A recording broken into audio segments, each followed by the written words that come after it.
ایک دفعہ کا ذکر ہے کہ ایک شکاری نے کسی پرندے کو شکار کرنے کے لیے جال بچھایا۔ اتفاق سے اس جال میں چڑیا پھنس گئی۔ چڑیا شکاری سے کہنے لگی کہ اے شکاری، تم نے کئی بکرے، ہرن، مرغ اور بڑے بڑے پرندے کھائے ہیں، ان سب چیزوں کے مقابلے میں میری کیا حیثیت ہے؟ میرے تھوڑے سے گوشت سے تمہارا کیا بنے گا؟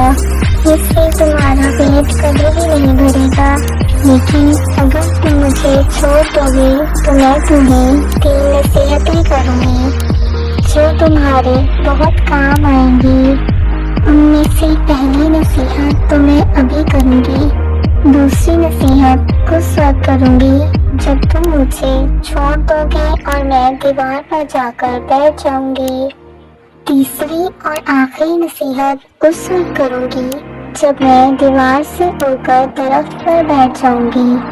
شکاری اس کے بعد مان گیا اور کہنے لگا کہ مجھے پہلی نصیحت کرو۔ چڑیا نے کہا کہ جو بات ممکن نہ ہو اس کا کبھی یقین مت کرنا۔ شکاری نے چڑیا کو چھوڑ دیا۔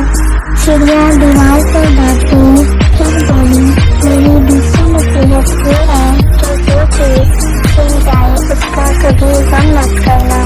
چڑیا کہنے لگی تم نے مجھے چھوڑ کر بہت بڑی غلطی کی ہے، میرے پیٹ میں ایک پاؤ بھر کا ہیرا تھا، اگر تم مجھے ذبح کرتے تو تم بہت مالدار ہو جاتے۔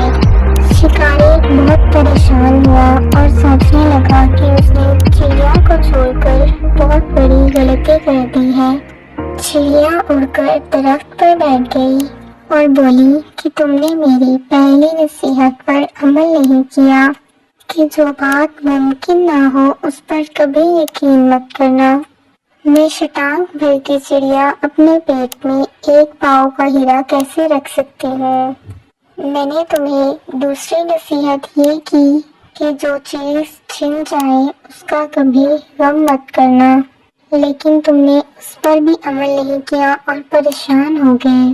تم نے میری پہلی 2 نصیحتوں پر عمل نہیں کیا تو تمہیں تیسری نصیحت کرنا بالکل بیکار ہے۔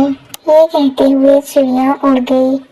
پیارے بچوں، اس کہانی سے ہمیں یہ سبق ملتا ہے کہ اگر ہمیں کوئی نصیحت کرے تو ہمیں اس پر عمل کرنا چاہیے۔